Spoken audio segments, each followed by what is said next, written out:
Hello, Chad Buck.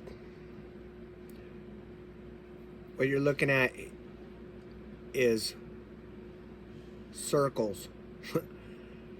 Okay, one is represents 365.25 days. It's a year. The Western world keeps this sun god calendar right here, and because they worship the sun. So, and this calendar is always fixed to the equinox because of these 5 1/4 days that are interdispersed through the year in sly ways. Anyway, this right here is your lunar goddess calendar. Okay, see, and these two, their feast days collide. Semiramis and Nimrod's feast days collide, but they compromise in Tammuz. 364-day year with the 2nd of Adar. Did you ever think that that's just weird, how somebody could just add a month whenever it seems convenient?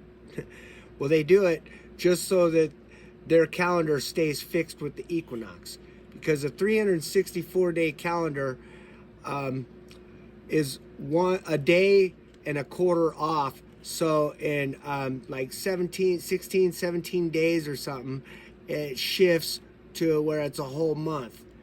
Now when it's a whole month over, they just add another month. It's called the 2nd Adar, the 13th month, and that recocks their calendar back to, And the lunar goddess calendar is a moon calendar, where if you it proceeds through the equinox even faster. Okay, so yeah, if you take a circle, what the sun is a circle, right? Okay, the moon's a circle, right? The full moon and the sun, they almost eclipse each other. They're the same size. Okay, they're both circles, so take 360 degrees and times it by 360 degrees. Okay, well, the number you get when you times 300, a circle by a circle, well, you take that number and divide it by 365.25, and that just happens to give you this number, the 354. This is the exact cycle of the moon, you see? And that's the exact cycle of the sun. And then that is the calendar that the Hebrews use, because they've used the calendar of the Medes and Persians ever since they come out of, was able to build their second temple under King Cyrus, who was a Mede and Persian. They did it using that calendar. So you always see like names like Tammuz.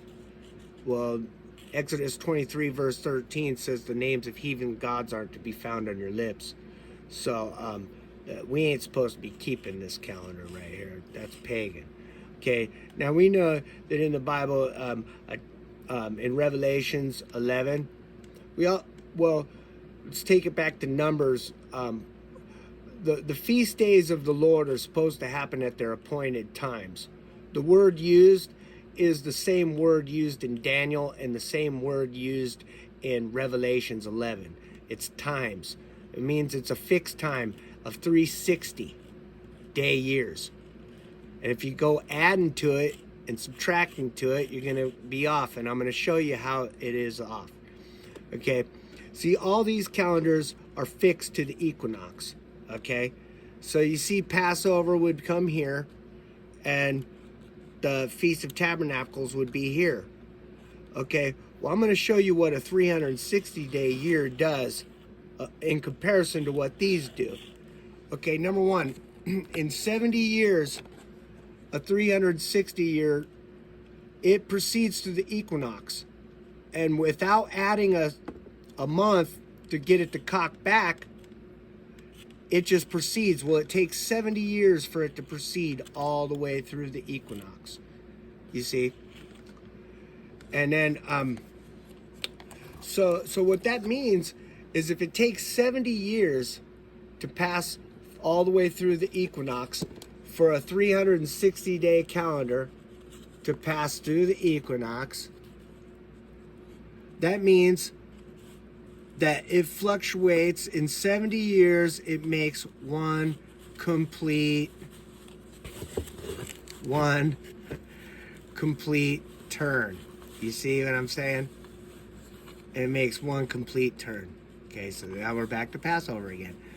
So, how old is Jesus when he died? Okay, that's right. So let me show you what happened. Because they keep the calendar of the Medes and Persians, Passover was when Jesus died, right? Well, when Jesus was born, these calendars were all in alignment. Okay? But let me show you what happened in the life of Jesus. Okay? Because their calendars are fixed to the equinox, and the calendar of God proceeds to the equinox. In the lifetime of Jesus, here's what we've got coming. The 7th month is coming, where they think the 6th, you see what I'm saying? Bing. And here we are. Bang. I accidentally reversed these because the first thing that would come would be the Day of Atonement instead of the Feast of Tabernacles. See, in the 7th month, you got the Feast of Trumpets, the the Day of Atonement on the 10th, and then the Feast of Tabernacles. And so, look at what it is in the lifetime of Jesus, what's really happening here. The Day of Atonement. Because those 4 days, 360, well, they add that 4 days. And look, that means on the 10th, on Passover, the 14th day of the first month, on a fixed system, the Day of Atonement was really the day that Jesus died. Yeah? Because on God's calendar, in the lifetime of Jesus, it had made 1/2 of a cycle around the equinox. Bang. Then he died, was cut off, and had nothing.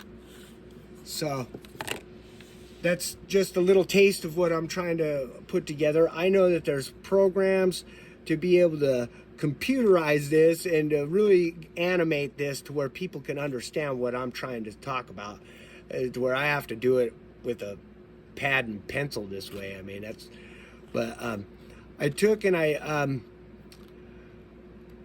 went to the app store and I got a Spirograph app and a 360.